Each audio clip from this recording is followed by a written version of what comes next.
2020, Oregon became the first state in America to decriminalize all drugs.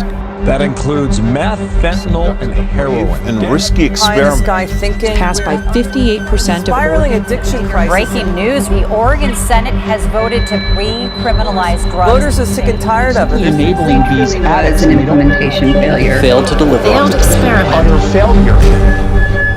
Was it a catastrophic mistake? Has this famously progressive city been mugged by reality? I visited Portland and talked to drug users, politicians, and police to find out what actually happened, and uncovered a very different story. Hey, police, why don't you put that hatchet down? All right, take a step away from it. What's going on, man? Nothing. I'm not threatening. I'm just interacting. Have you been chopping this tree? No. All right, well. If I ask people, there's cameras on the building. That's exactly what it looks like. A homeless man had been trying to chop down a tree. I don't think so. It's the sort of bizarre occurrence that you often see here in downtown Portland, which these days feels like a fallen city. You got arrested a bunch of times last year. The police confiscated the hatchet and gave the man a warning. At least they showed up. According to Eli Arnold, a cop and Army vet, the overwhelmed Portland PD had received a dozen or so 911 calls on this Monday afternoon that went unanswered. This, constant shortage is making it very tough. And it's kind of why we ended up taking on this role, is we were the only people that had the bandwidth for it. Officer Arnold is looking to catch drug deals in progress now that Oregon's 3.5-year experiment with decriminalization is over. Last September, the state legislature overrode the ballot initiative known as Measure 110 and re-criminalized drugs. Measure 110 was not what Oregonians thought it was, because they were told that their family and their friends were going to get treatment for addiction. And what it turned into was a free-for-all of public drug use, increased fentanyl, opioid overdose deaths, and Oregon becoming seen as a national dumpster fire. There was a widespread perception among voters that decriminalization had brought chaos to Portland, with open-air drug markets, raucous Black Lives Matter protests and riots, and a growing homelessness problem visible in large outdoor encampments. In the last few years, this prosperous West Coast city, once a progressive mecca for homesteaders and hipsters, has been in sharp decline. Portland's population began shrinking in 2020 after 15 years of growth. This is the concentration of people with the most severe dysregulation in the city.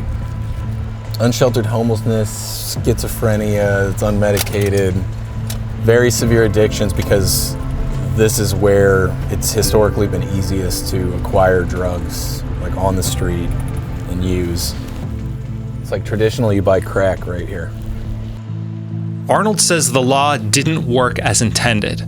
It was still illegal to deal drugs, but practically speaking, it became impossible to tell the difference between the dealers and the users. You might find 60, 70 people on a block hanging out using, and unless you caught the entire transaction, just by luck, you could see the drug dealer holding the drugs, you could see the user, and you had nothing. Possessing a small amount became a civil violation, so cops could issue $100 citations. Recipients could get their tickets dismissed by calling a treatment hotline. But there was no enforcement. Most cops didn't bother issuing citations because it seemed pointless. You're not sure you have legal authority to do anything if the person just runs away from you when you try to do it. When they can crumple it up and there's no penalty. The bottom line is law enforcement needs tools to stop behavior that harms the community. And the goal needs to be to connect people with treatment, not incarceration. And I think if there's a Portland progressive mugged by how his policy ideas played out, it's Mike Schmidt. The former Portland DA championed decriminalization when he was in office. It's been very frustrating to see people nationally say, oh, well, of course it failed. Look at that. Obviously you knew if you decriminalized drugs, that was going to be a massive disaster. And they just kind of flippantly write it off. Schmidt says decriminalization was doomed by terrible timing.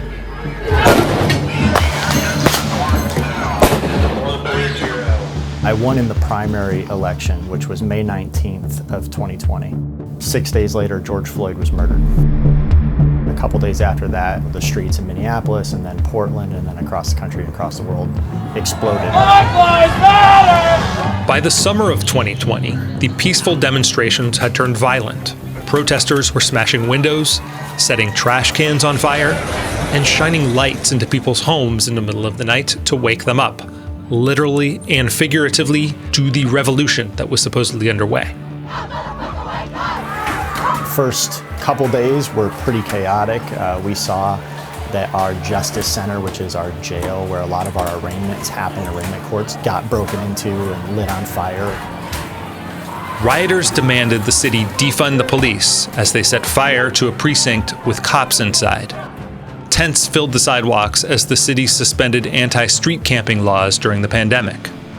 Political activists called Portland a Schmidt show. It's the craziest thing I've ever seen. They both want to cut funding for police. They want to end that cash bail. They want to hire far-left prosecutors. The radical left district attorney in Portland, Mike Schmidt, his name is. Schmidt says Portland became a political battleground for the entire nation. Donald Trump declared that he would protect all federal statues and buildings. And so he sent in folks from all over the country, DHS and other agencies, to put down what was happening in Portland. It had completely the opposite effect. There was elements of Proud Boys from all over the country that were feeling emboldened. Antifa was part of the protests, and so it was just kind of a powder keg, and that's how I got started. As 2020 came to a close, Portland had sustained 6 straight months of civil unrest. Downtown businesses were boarded up, and the city had clocked its highest homicide rate in 26 years. And then, a month into the new year, Oregon became the first state to decriminalize all drugs. Getting a massive system shift like that off the ground, it just really kind of couldn't have happened at a worse time.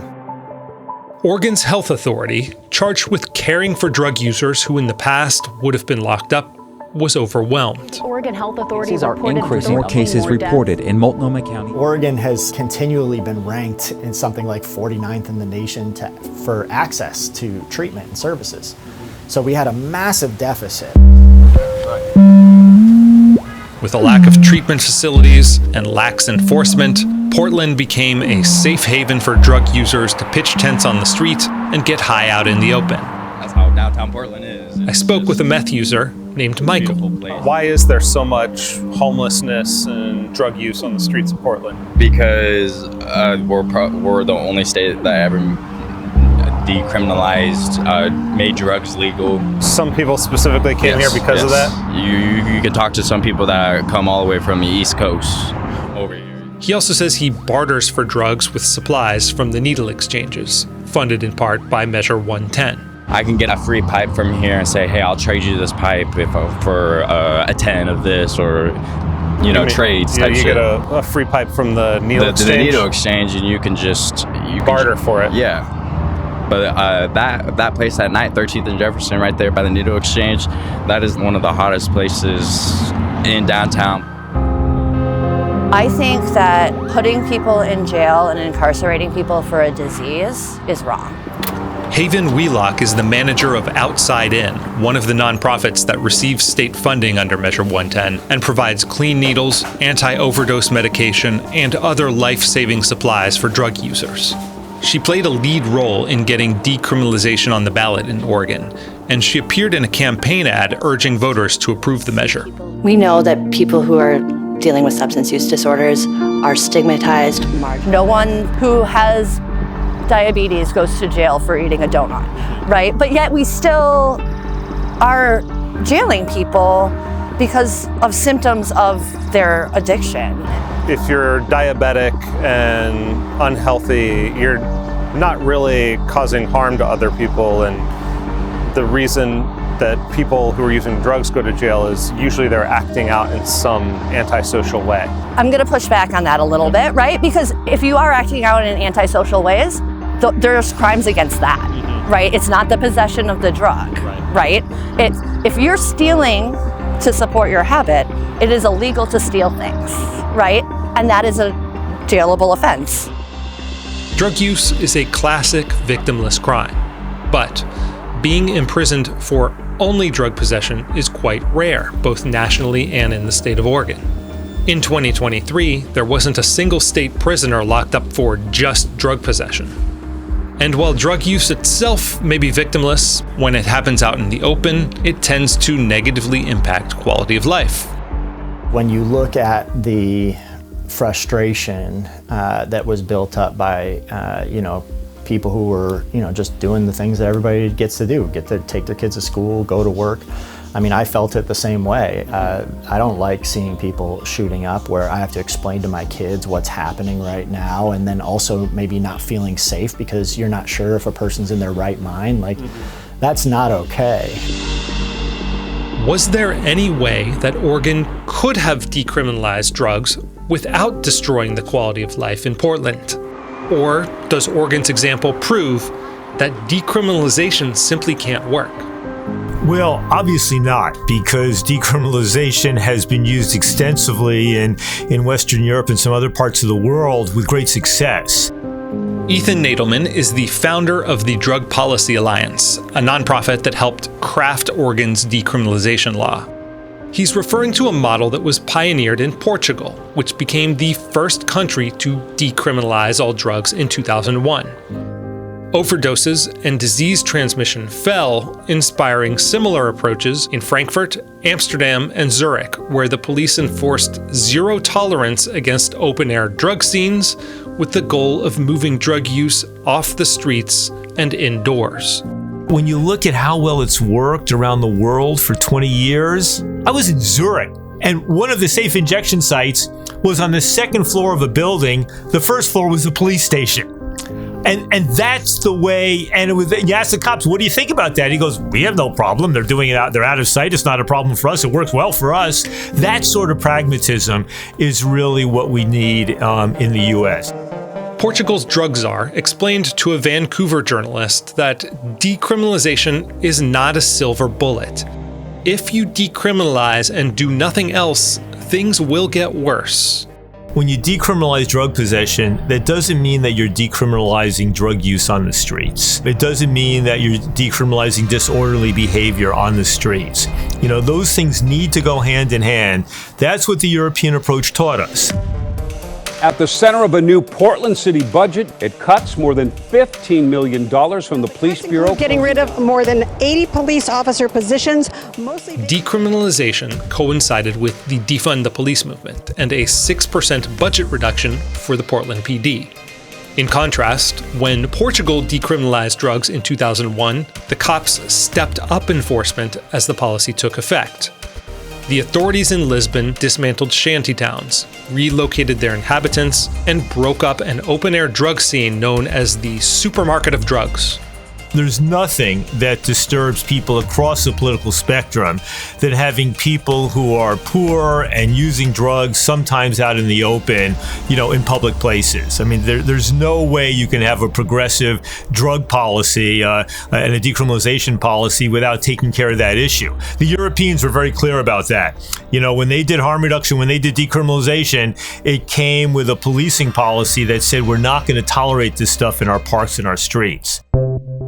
As decriminalization took effect, Portland effectively paused street camping removals because of COVID, exacerbating a decades-long unsheltered homelessness problem. I'd say right now there's probably 10 camps within a block. Mark Stell owns a Portland coffee shop and distillery located across from a newly opened treatment center. As we talked, campfire smoke wafted into the sky from an encampment adjacent to his property. It's not good for business. I mean, certainly when you have a cafe or a place where people want to come to relax and you have an unpleasant living situation right close to your building or sometimes in your doorstep, if you have people that are afraid to come to work at 6 in the morning when it's dark out and you have to hire 2 people versus 1 and they have to be together when they open up the place, they're nervous about that sometimes. The parts of the country most likely to try decriminalizing drugs are also the parts most likely to say defund the police or go easier on quality of life crimes like shoplifting or trespassing. How big a problem is that politically? You know, this defund the police rhetoric, which is about the most stupid, idiotic thing that people on the left could have done, both from a political perspective and from a policy perspective. But I think there's been a growing awakening on the left that we need to step back and not just pursue whatever the more radical elements of criminal justice reform are calling for, but really do a pragmatic drug policy reform, criminal justice reform policy that addresses the concerns of ordinary citizens not involved in criminal activity who want their streets to look somewhat orderly. But even if Oregon policymakers had managed to closely follow Portugal's approach, 2021 was still awful timing for reasons outside of their control. America's escalating fentanyl crisis. An average of 1 death every 5 minutes. This is an existential threat to the United States. 2 years before decriminalization, Portland's drug market was saturated with the deadly synthetic opioid fentanyl from Mexico after the cartels learned to mass produce it. The fentanyl wave hit the neighboring states just as hard and at roughly the same time. The fentanyl epidemic caused a surge in overdose deaths in Portland starting in 2016. Overdoses soared in 2019, 2 years before decriminalization was implemented. Only full legalization could stop the fentanyl crisis because it would allow users to buy the drugs they're seeking from reputable manufacturers, like has happened with cannabis. In a growing number of the states that legalize marijuana, you're now seeing over 50% of the marijuana market is now legally regulated. It takes time, but it's moving in that direction because ultimately most people would rather go to a legally regulated store to get their marijuana than buy it from the street. Of course, legalized heroin isn't coming soon to Oregon or any other state after the rollback of decriminalization. The tragedy is that the idea itself retains its validity, as we know from looking around the world and this stuff, and as we also know from the failures of the punitive drug war approach for so many decades.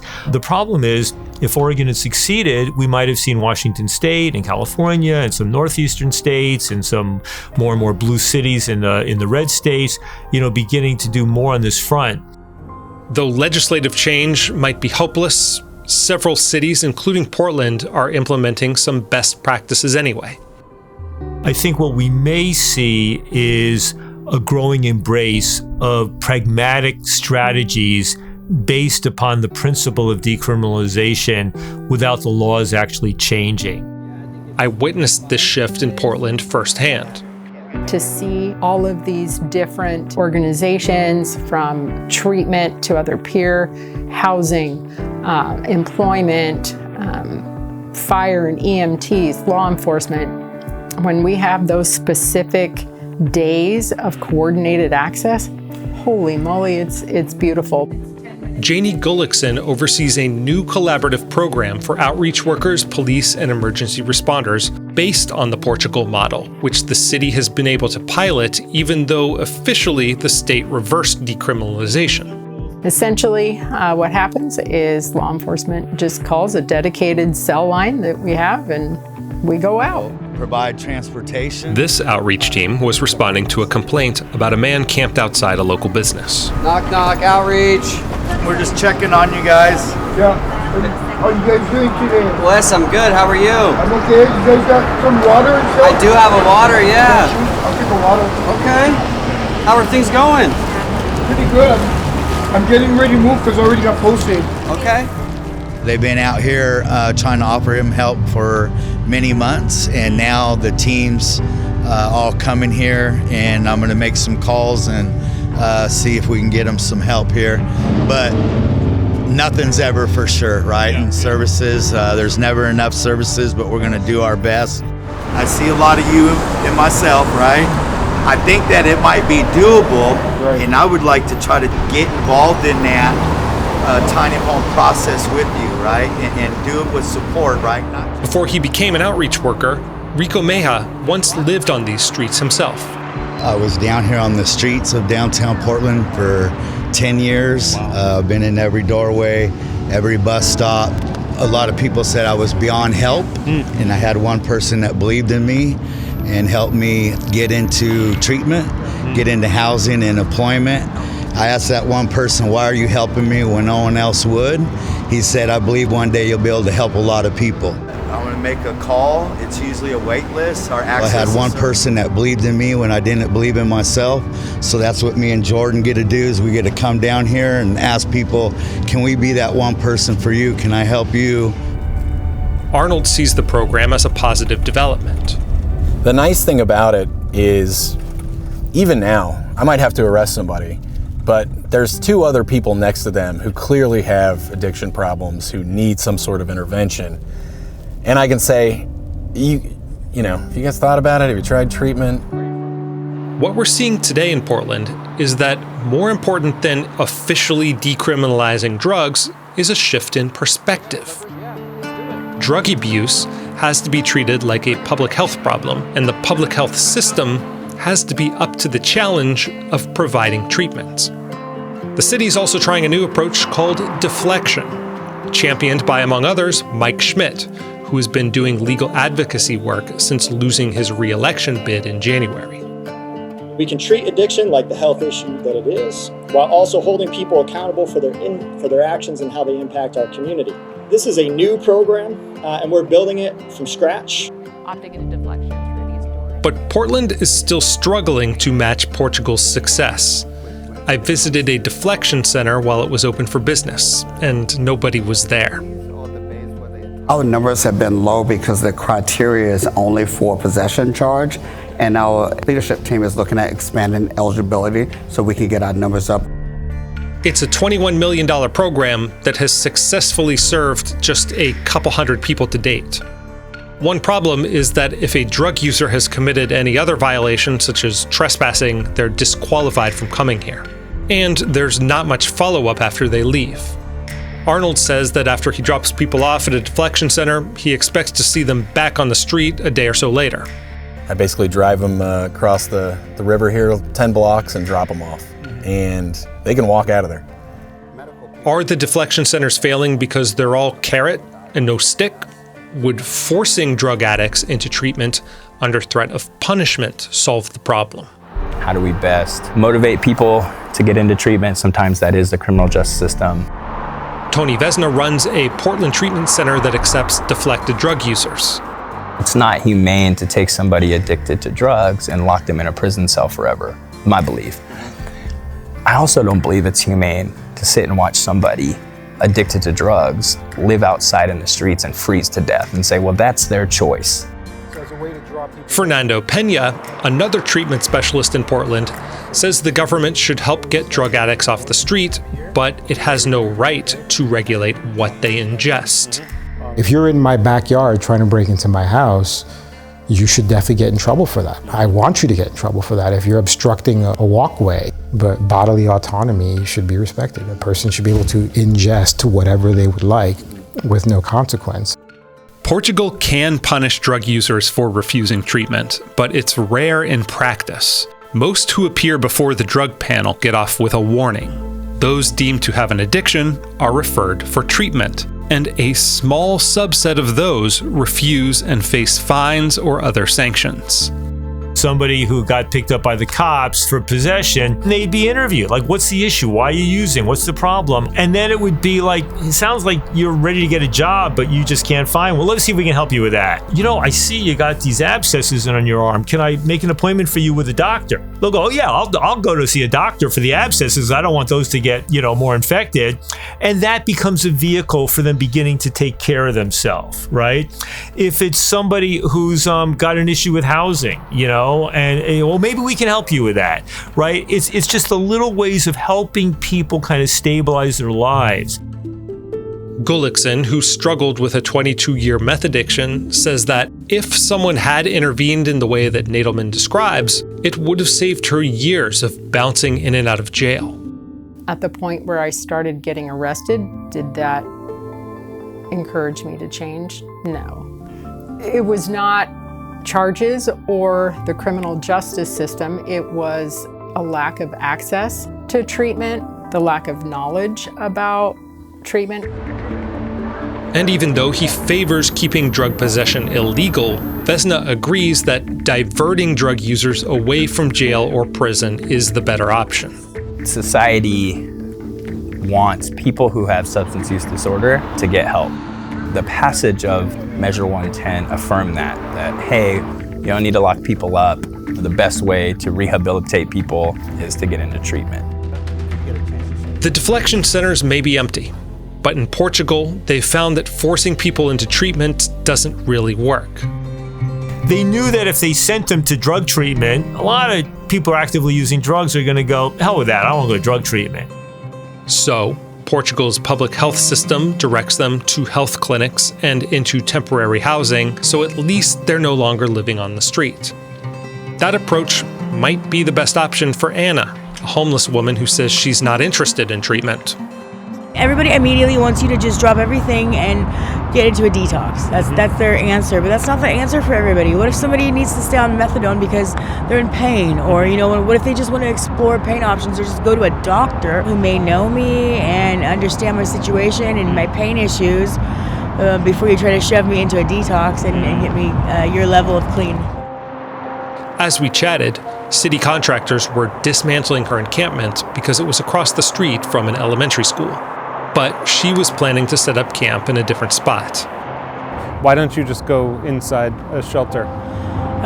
Well, it's not that easy. There's lists to get put in different shelters. I have a boyfriend, and so it makes it a little bit harder.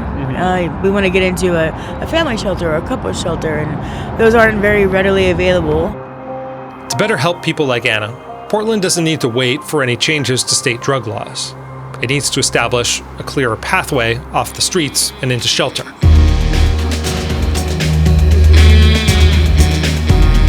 And some of the circumstances that undermined the state's brief experiment with decriminalization have shifted in the city's favor. The fentanyl crisis is abating nationwide. Overdoses and drug-related emergency calls are down. Crime is falling. And the city's population just ticked back up. Portland can do more to clean up its public spaces and expand treatment, which would help dispel the notion that decriminalization makes cities unlivable. The stakes are enormous. The half-century-long war on drugs has destroyed millions of lives. The lesson from Oregon and Portugal is that decriminalization can work, but only if you keep your city livable and safe for drug users and non-drug users alike.